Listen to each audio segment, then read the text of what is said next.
Assalamualaikum warahmatullahi wabarakatuh. Hai teman-teman, kembali lagi nih bersama saya yaitu Lutfita Uranisa.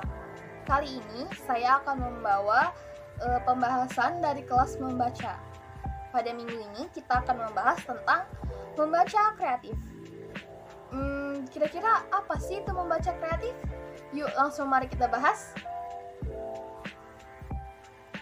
Membaca kreatif. Yang pertama ada pengertian. Membaca kreatif adalah membaca untuk mendapatkan nilai tambah dari pengetahuan yang terdapat dalam bacaan dengan cara mengidentifikasi ide-ide yang menonjol atau mengkombinasikan pengetahuan yang sebelumnya pernah diciptakan. Pada materi yang kedua ini ada ciri-ciri membaca kreatif. Menurut Nur Hadi tahun 1984, sebagai pembaca yang kreatif harus bisa memenuhi kriteria-kriteria berikut. Yang pertama ada kegiatan membaca tidak berhenti saat menutup buku. Yang kedua ada mampu menerapkan hasil bacaannya untuk kepentingan sehari-hari. Yang ketiga, adanya perubahan sikap dan tingkah laku setelah proses membaca selesai. Yang keempat, hasil membaca berlaku sepanjang masa.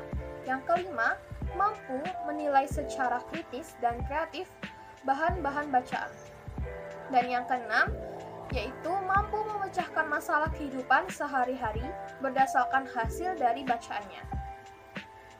Nah, pada materi yang ketiga ini ada latihan-latihan membaca kreatif.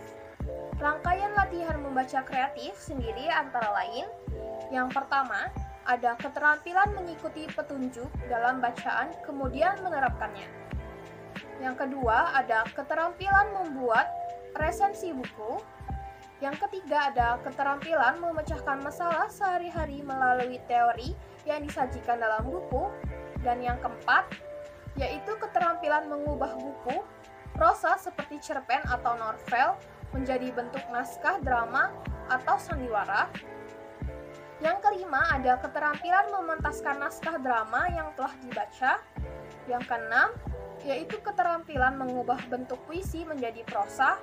Dan yang terakhir, ada keterampilan melakukan teori Ciciluk. Yang keempat, ada tujuan membaca kreatif, yaitu bertujuan sebagai berikut. Yang pertama, ada dramatisasi. Pada tahap ini, mendramatisasikan tema-tema dari sastra dalam kaitannya dengan pengalaman sendiri atau suatu situasi kontemporer. Selanjutnya, memberikan kesempatan untuk menggunakan ironi, parodi, humor, dan aneka bentuk drama lainnya untuk menginformasikan isi penggalan-penggalan sastra ke dalam berbagai macam ekspresi dalam hati ataupun sudut pandang. Yang kedua, ada interpretasi lisan atau musik. Pada tahap ini, kita dapat dilatih untuk membandingkan serta mengonsentrasikan aneka ragam pengalaman sastra melalui penggunaan interpretasi lisan dan musik. Selanjutnya, mengadakan eksperimen dengan penafsiran lisan dan musik untuk mengubah suasana hati atau nada sastra. Yang ketiga, yaitu ada narasi pribadi. Kita diberikan kesempatan untuk menciptakan dan menghubungkan cerita-cerita berdasarkan alur, gagasan, ide, peristiwa, atau tokoh-tokoh dari bacaan tersebut. Pada tahap kedua selanjutnya, keterampilan itu dikembangkan dengan cara mendorong cerita-cerita berdasarkan pengalaman-pengalaman, tetapi diringkas oleh suatu yang berasal dari bacaan kita. Yang keempat, ada ekspresi tulisan. Dalam tahapan ini, kita dapat dilatih untuk mempraktekkan ekspresi kreatif dengan cara menuliskan kembali cerita-cerita yang telah kita baca. Yang kelima, ada ekspresi visual. Pada tahap ini, kita dilatih untuk memberikan kesempatan kepada diri kita untuk menciptakan suatu karya atau visual produk suatu gambar atau model tanah liat yang menggambarkan suatu adegan, objek, tokoh, maupun gaya yang berasal dari bacaan tersebut.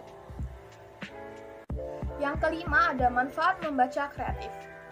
Manfaat dari membaca pemahaman secara kreatif adalah sebagai berikut. Yang pertama, dari membaca kita dapat menerapkan berbagai pengetahuan baru yang telah kita peroleh untuk mengembangkan karir kita. Yang kedua, meningkatkan kemampuan di dalam berbagai bidang sesuai dengan kebutuhan masing-masing. Dan yang ketiga, dapat mempraktekkan menulis dengan prosedur yang terdapat dalam buku.